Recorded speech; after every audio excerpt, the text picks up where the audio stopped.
সকলোলৈকে মোৰ পুৱাৰ সুপ্ৰভাত জনাই আজি পাঠ আনন্দৰাম বৰুৱা লিখক উপেন্দ্ৰ চন্দ্ৰ লেখাৰো পাঠটি আলোচনা কৰিম। আনন্দৰাম বৰুৱা এই পাঠটো দ্বাদশ শ্ৰেণীতে যে তোমালোকৰ অকল দৰকাৰ হ'ব সেইটো নহয়। তোমালোকে ভৱিষ্যতৰ টেট বা তেনে সমপৰ্যায়ত যিবিলাক প্ৰতিযোগিতামূলক পৰীক্ষাত তোমালোক অৱতীৰ্ণ হ'ম বুলি ভাবিছা সেই পৰীক্ষাবিলাকতো ইয়াৰ প্ৰশ্নোত্তৰবিলাকে আহিব। সেইকাৰণে মই ভাবিছোঁ এইখিনি খুব গুৰুত্বপূৰ্ণ সহকাৰে তোমালোকে চাবা আৰু ভৱিষ্যতলৈও মনত ৰাখিবা। এতিয়া আনন্দৰাম বৰুৱা পাঠটো লিখক হৈছে উপেন্দ্ৰ চন্দ্ৰ লেখাৰু। উপেন্দ্ৰ চন্দ্ৰ লেখাৰুৰ জন্ম হয় 1905 চনত। এওঁ অসমীয়া বৈষ্ণৱ সাহিত্যৰ অন্যতম গৱেষক পণ্ডিত। অসমীয়া বিষয়ৰ উপৰিও বাংলা বিষয়তো তেওঁ MA ডিগ্ৰী লাভ কৰে। শিক্ষা শেষ কৰি পোনপ্ৰথমে উত্তৰ গুৱাহাটী কমলদেৱ হাইস্কুলত শিক্ষকতা কৰিবলৈ লয়। তাৰপিছত কটন কলেজৰ অসমীয়া বিভাগত সুদীৰ্ঘকাল অধ্যাপনা কৰি বিভাগীয় মুৰব্বী হিচাপে অৱসৰ গ্ৰহণ কৰে। লেখাৰুদেৱে সম্পাদনা কৰা বৃহৎ কলেবৰৰ কথা গুৰুচৰিত অসমীয়া সাহিত্যৰ এক মূল্যৱান সম্পদ। অসমীয়া ৰামায়ণ সাহিত্য, অসমীয়া সাহিত্যৰ সেৱক ৰজনীকান্ত বৰদলৈ, লক্ষীনাথ বেজবৰুৱা তেওঁ কি হৈছে উল্লেখযোগ্য গ্ৰন্থ। তেওঁ অনুবাদমূলক গ্ৰন্থকেইখন হ'ল শ্ৰী শ্ৰী ৰামকৃষ্ণৰ উপদেশ, ধৰ্মপদ, এনক আৰ্ডেন।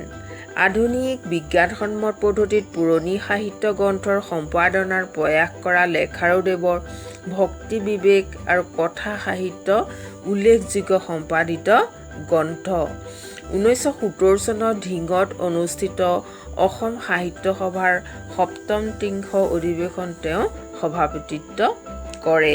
লেখাৰুদেৱৰ লিখনি যিহেতু চমুৱে তোমালোকে মনত ৰাখিবলৈ খুবেই সহজ হ'ব মই ভাবোঁ। গতিকে তোমালোকে মনত ৰাখিবা আৰু এই মনত ৰাখি তোমালোকে ভৱিষ্যতৰ এজন সুনাগৰিক হোৱাত সহায় হ'ব। এতিয়া আনন্দৰাম বৰুৱা, এই আনন্দৰাম বৰুৱাৰ পাঠটো কিয় দিয়া হৈছে তোমালোকে প্ৰত্যেকে গম পাইছা যে আমাক প্ৰতিটো পাঠ দিয়াৰ এটা এটা উদ্দেশ্য আছে আৰু আনন্দৰাম বৰুৱাৰ বিষয়ে জনাটো আমাৰ অত্যন্ত দৰকাৰ। যিহেতু তেওঁ এজন অসমীয়া ব্যক্তি হিচাপে তেওঁ বহুতেই সুনাম আছে, গতিকে প্ৰতিজন অসমীয়াই তেওঁৰ নাম জানিব লাগে।